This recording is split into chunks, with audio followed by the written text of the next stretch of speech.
उसके टेस्ट को अच्छी तरह से बढ़ाने और ज्यादा लजीज बनाने के लिए सूअर की चर्बी को इस्तेमाल किया जाता है। चलिए अब आपको बताते हैं कि सूअर की चर्बी को क्यों इस्तेमाल किया जाता है। सूअर की चर्बी का इस्तेमाल तब शुरू हुआ जब ब्रिटिश सोल्जर्स समंदर के रास्ते अपना गोला बारूद मंगवाया करते थे।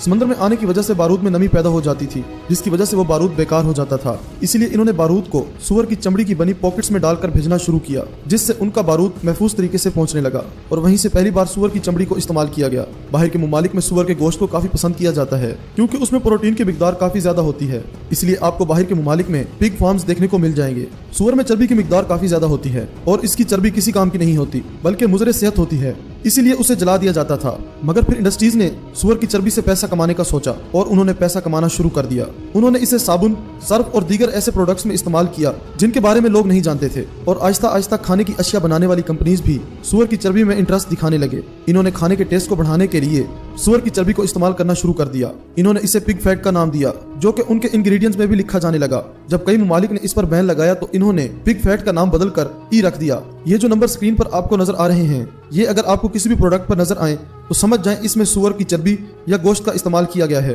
ये कोड सूअर के गोश्त या चर्बी की मिकदार को जाहिर करते हैं, मगर E631 प्योर सूअर की चर्बी है, जो कि लेज, मैगी नूडल्स और डेयरी मिल्क वगैरह में आपको आम दिखेगा।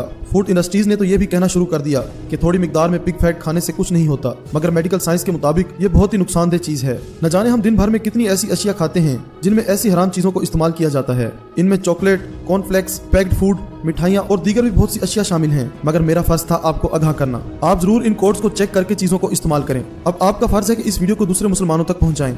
एक सच्चे मुसलमान होने की सूरत में इस वीडियो को ज्यादा से ज्यादा शेयर कीजिए और मुसलमानों को ऐसी हराम चीजों को खाने से बचाएं। और दोस्तों, इस वीडियो के बारे में अपनी कीमती राय का इजहार कमेंट बॉक्स में जरूर कीजिएगा। मुझे आपके कमेंट का इंतजार रहेगा। आपके कीमती वक्त का शुक्रिया।